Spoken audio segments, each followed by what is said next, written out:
fakkaattu isin madaaltu obboleessa qiyyeesiin qabaa dhaabbadudha. Wanni biraan jirtu maal wal sodaanna akka walitti muudha. Maal rakkoo? Laki wal sodaachuu osoo hin taane buta akka beektaa osoo beektu. Wanni as jiru akka eega gargaaramee agartee obboleeyyan isaa akkasii bira dhaabbate. Eega baqeessee ettiniin baqeessaa. Eega akkasii bira dhaabbate.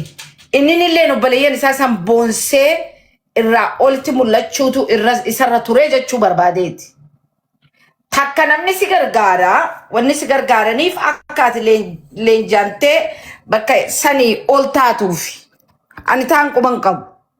Eega isaan dila kana deeman ati hoo waan san isaan geessee maaliif arra hoo gad deebistee jechuu gaafachuu fedheeti silaane dhuunfattiin gaafadha. Akkamitti ammallee gaddee wanni irra barbaaddee gargaarsa barbaaddee gaafa ati fuutu eega isaan akkasii si bira dhaabbatan gartee waan si barbaachisullee himattee bakka san si gayan maaliif amma geemni si barbaachisee jechuun barbaada.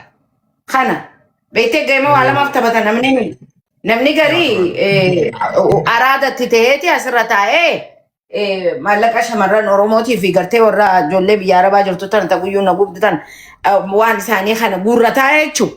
Itti tujjaaraa waan isaan hin dibanne dibachaa waan isaan hin uffanne uffachaa agartee bakka isaan hin geenye hundatti gayaa ilmaan isaaniitillee bakka gaarii hawaa fi kan dhaliin illeen akka dhalulaal sagantaa irra kaayyatee deemaan ati akkasii miti akkaan si harkutti guyyuu wanni hin taphattu. Kafadhee kan isaa gubee hangama kiyyaan ammoo ijoollee gorsaatiin oolaa jechuudha. Amma ati eega gaafa san si gargaaran eessarra geesseen hin jechuu barbaada haa. Maaliif fi ammas kana. Itti bobaa ishee fa'i. Ayyee maashaallah yaada bareedaa. Namni waa hedduu beektu haasa'uunis gaarii miti. Haasa'u duraa gaafa aruuza isaa dhaasanis cinaa dhaabbatanii naan jettanii. Laki aruuza hin genne laki. Gaafa bulchitaan haasa'u keessatti akkas goote malee anaatu. Laki akka balachuutiin jee malee aruuza fe'e. Fuula dura dubbatamteera. Mee anamma aruuza wal bira irraa asfatti bakka tokko dhaa deemnu anaa jiru barsiisaadha.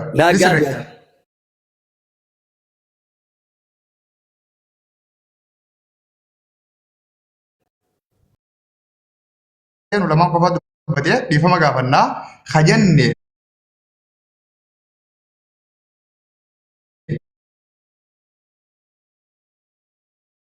hin jenne batan yoo jenne immoo dhiifama ta'uu gara afaanitti kun asumas sirreessan. Akkasuma jenne yoo inni akkasitti dhagee dhiifamaan illee. Amma naa dubbataan naaf obsaadha. Haa galatoomanii obboleeyyan kiyyallee haa galatoomanii jazaa isaanii haa kafaluu fi warri yeroo san ni beektan jaalibsaa fa'aa beeka. Dheengadda yeroon sitti dawwale yoo kabeeytu taate gaafa tokko maallaqa jarri tokko gurbaa sabboona adamtu harka warra qorqorroodhaa silaa qorqorroo ji'a tokko dha'ee guyyaa ji'a tokko fi fixan sabboona adam tokko leenca furu naa gallakkise. Harka isaaniidhaa 150 walumaa galatti narraa kafalee rabbi isarraa haa cufu. Ani takkaa mana manni kiyyan gana na nyaate mana duraan guddaa ijaare waan ta'eef yeroo sangaa bakka matti natti dhaabbatee jennaani hangana na nyaata jeelleetu hin eeyne. Lakki waan guddallee hawaasa waa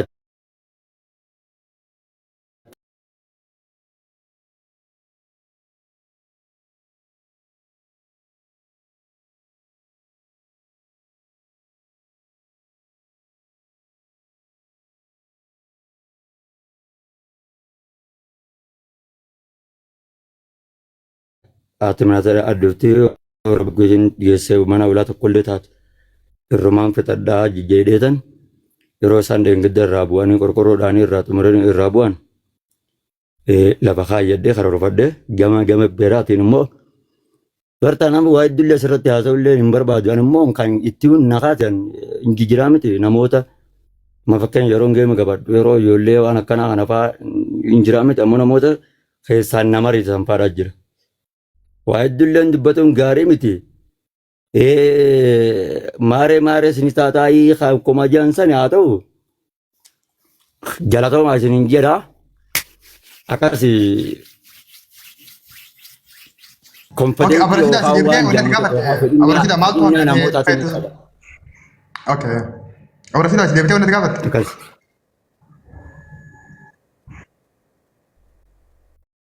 Nini ani je fi khanni ata baka anuza san sirreessitee fi sanii miti deebii itti hogguu fi gartee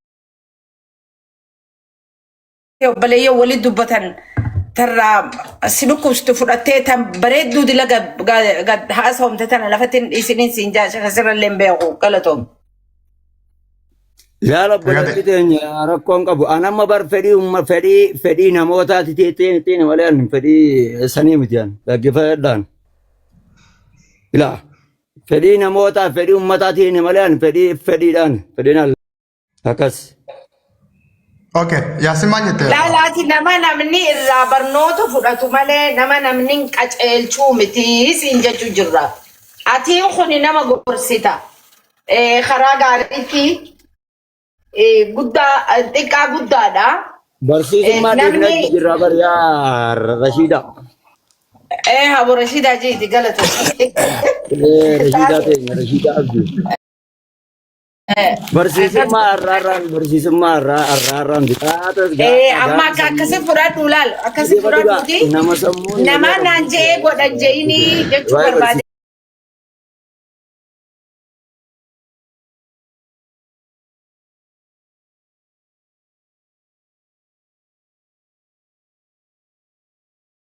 Kan baa'u namoota warra dhugaa qabu faadha. Amma fakkeenya namoonni garii asii gargaaraa jedhe malee nama waadaa isaa siin guunne hedduu jira beeka.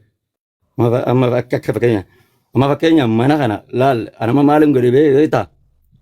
Ganaa amma jiisam godhattee ulaatti kaayyattee maskootatti gootee waan meeqatti gootee akkasitti baay'ee ta'a. Abba akkasitti ammas gartee aruu jallee fataa zanaa jedhee bonam noga wal fuudhe akkasitti ayyee jee fataa zanaa wal jedha abbootitti ani waggaa Kanaafuu geema kana taphattee zana fatee jechuudha. Maal jechuudha? Ani bakka waggaanii fi qabadhu naan jeen hin qabadha gaa. Namni yoo fedhinnaadhaan lubbuun nakaas. Fakkeenyaaf fedhii uummata jaalalaatiin manni qulqulluudha. Warra waanyummaa fi yookaan wanta arrabaa fi kana irraa abdiin qabu. Lammaffaa geemni kun maaliif jalqabamee geema jimaatiinis wallaallatu. Ajandaa walumaa galatti akka ajandaa geema irratti as deeffatu. Geema kana keessa geema kiyya kana keessa iccitiin ba'uudha qabdi. Dhaggeeffadhu. Iccitiinis ba'uun dirqama iccitiinis keessa akka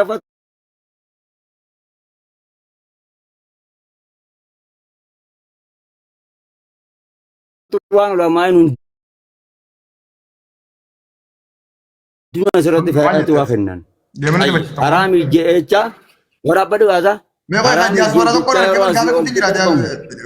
Diyaaspooraan argee qoyga. Doolaaraan argee ni gaafannaa qoy. Yoo si taphachiifte wanti si himaa yookaan kan dhaabbu si hin agettu. Hamduu ni taphachiifte moo? Maal baanta isaati? Bar namaan argee njee bar nama wanta nama si taphachiisu. Ol galchiishe.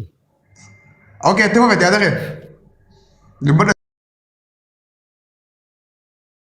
Kanaa jecha ani bar dubbiin hundinuu achumaan dhumtee. Jirree keenya nama ollaa nama beeytu Hararitti as ergimee bakkuma kiyya kana filis.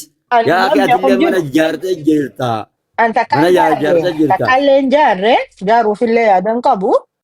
Waliif hin baadhu laala gahee mee warruma jaaree faa hubadhu mee warruma jaaree fallee gaafatu hin dandeenye. No, atumaatu je'ee akkasitti miidiyaa irra deemuu ture beekte. Akkam godharree jiba akkas yoo ja'an malee cinqii itti haasaa ooluun hin ta'u gaaddeeti akkas ja'anii yoo ja'an malee hin ta'u gaa. Wayi dafirraa hoo gaggadhama guyyoo ati namatti haasofte gaarii. Akkas taanaan ammaas maaltu